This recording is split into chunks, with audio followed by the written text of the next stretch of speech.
Hi, I'm Victoria Malone, and today I'm going to talk to you about de-escalating a hostile client. The purpose of this training is to educate and give instructions on how to identify and de-escalate an agitated client while keeping yourself safe and others safe. Now, we've all been in a situation where we probably had a person in our office and they were becoming irate or getting agitated. And we probably try to talk to them and calm them down the best way that we could. Well, today I'm going to give you some tips that will help you be able to diffuse the situation. Some signs that we have to be aware of when a client is getting escalated are raised speech, rapid speech, excessive sweating, a high-pitched voice, pacing, balled fists, erratic movements, aggressive posture, excessive hand gestures, fidgeting, and shaking. So, while we are looking for some of those signs of agitation within a client, remember there are 7 stages of behavior escalation. One is the calm. The person relatively is calm and cooperative. 2, trigger. The person experiences unresolved conflict. This triggers the person's behavior to escalate. 3, agitation.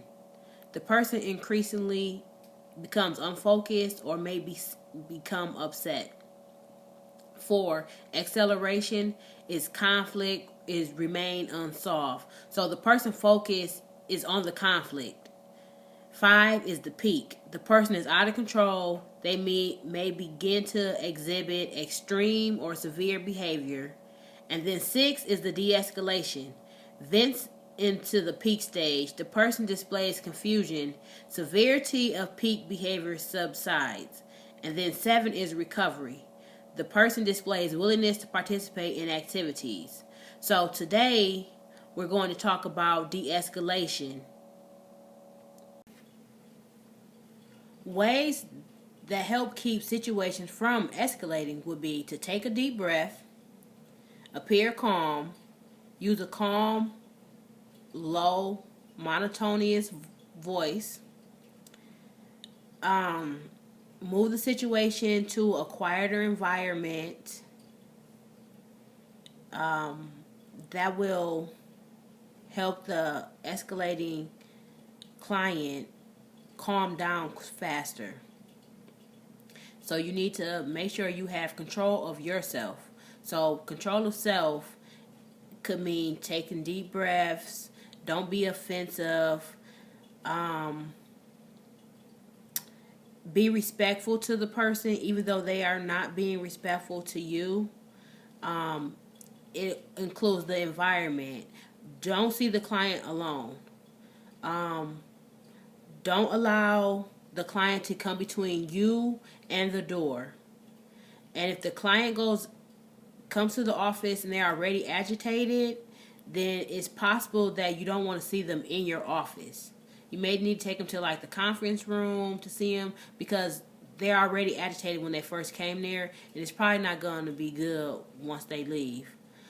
Be aware if you are in the office and they become agitated, be aware of what's in your office.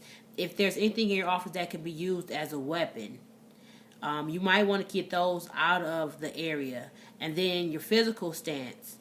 Don't turn your back on that client. Try to have eye level contact. Allow extra space in between you and that person. You don't want to be in their comfort zone and offend them by being too close to them, and they are already agitated. It will just may increase their agitation. And you want to keep eye contact. Don't point your finger at them. Don't scold them, and keep your hands out of your pockets. So when we're talking about de-escalation, we're talking about verbal de-escalation because we never want to resort to physical de-escalation because that could hurt. You can get hurt, the client can get hurt, or other staff members can get hurt.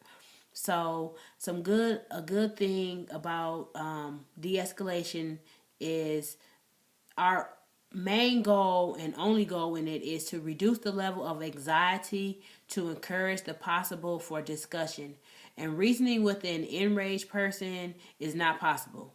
So if you find yourself arguing with somebody who's enraged, you should stop, because I found some videos on YouTube that I'd like you to take a look at, and it's training done through CPI, and they're demonstrating some de-escalation techniques